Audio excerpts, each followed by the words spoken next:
دوستو بگ سوچو میں خوش آمدید۔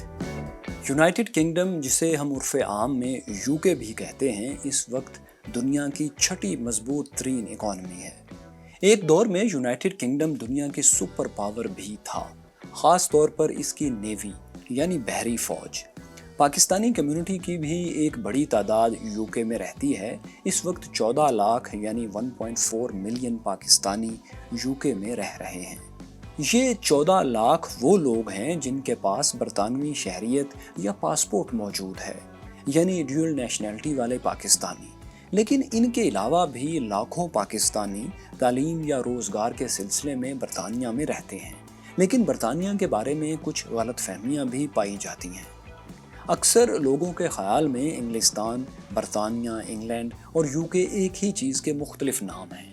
سارے برطانیہ میں انگلش بولی جاتی ہے اور وہاں کے سب لوگ ایک ہی قوم یعنی انگریز قوم سے تعلق رکھتے ہیں، ایسا سمجھا جاتا ہے۔ لیکن یہ سب باتیں پرسیپشنز غلط ہیں۔ تو اس ویڈیو میں ہم آپ کو دکھائیں گے کہ برطانیہ میں کتنی قومیں آباد ہیں، کتنی زبانیں بولی جاتی ہیں اور ہر علاقہ کیا برطانیہ اور انگلینڈ ہی ہے۔ یونائٹڈ کنگڈم کا پورا نام United Kingdom of Great Britain and Northern Ireland ہے۔ پورا یو کے بہت سے چھوٹے بڑے جزیروں پر قائم ہے جنہیں برٹش آئلز کہا جاتا ہے۔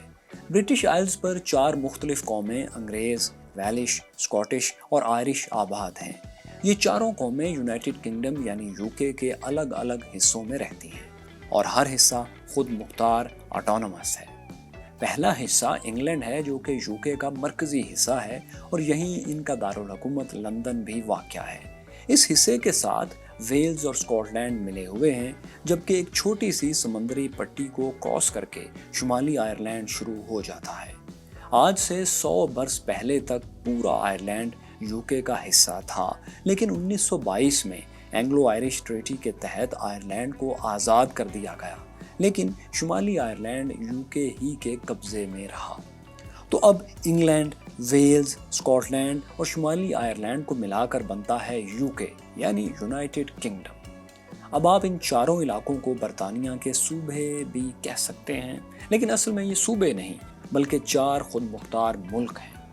ان چاروں ملکوں کی زبان حتیٰ کہ ان کے پرچم بھی الگ الگ ہیں، لیکن ان کی فوج، خارجہ پالیسی اور کرنسی ایک ہی ہے۔ چاروں ممالک کے رہنے والوں کی حکمران ملکہ برطانیہ ہی ہے۔ یہ لوگ ایک ہی پاسپورٹ استعمال کرتے ہیں اور خود کو برطانوی شہری کہتے ہیں۔ بظاہر یو کے ایک ملک کی طرح ہے، لیکن یہ اپنی یونٹی کے بارے میں دوسرے ملکوں کی طرح سخت نہیں ہے۔ یعنی اگر اس کا کوئی حصہ الگ ہونا چاہے تو یو کے اسے روکنے کے لیے طاقت استعمال نہیں کرے گا۔ اس کی ایک مثال 2014 میں اسکاٹ لینڈ میں ہونے والا آزادی کا ریفرینڈم ہے۔ اس ریفرینڈم میں اسکاٹش لوگوں نے یہ فیصلہ کرنا تھا کہ وہ یو کے سے الگ ہونا چاہتے ہیں یا اس کے ساتھ ہی رہنا چاہتے ہیں۔ تو ہوا یوں کہ اکثریت نے یو کے میں ہی رہنے کا فیصلہ کیا، معمولی میجورٹی سے۔ ایسا ہی ہوا۔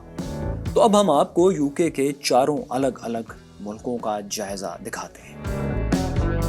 برطانیہ کے چاروں حصوں میں رقبے اور آبادی کے لحاظ سے سب سے بڑا علاقہ انگلینڈ ہے۔ چونکہ یو کے کا دارالحکومت لندن بھی انگلینڈ میں واقع ہے، اس لیے بہت سے لوگ انگلینڈ ہی کو یو کے سمجھتے ہیں۔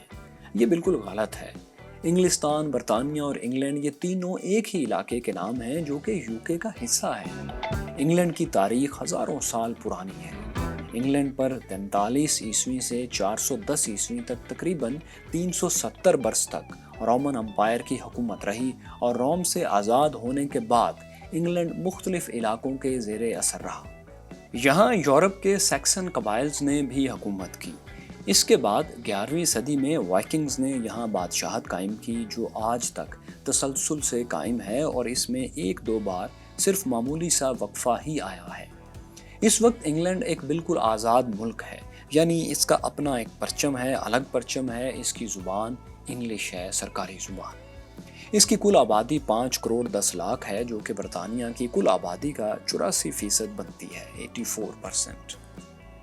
یونائٹڈ کنگڈم کا دوسرا رکن ملک اسکاٹ لینڈ ہے، اور یہ جو آپ اسکرین پر دیکھ رہے ہیں یہ اسکاٹ لینڈ کا پرچم ہے۔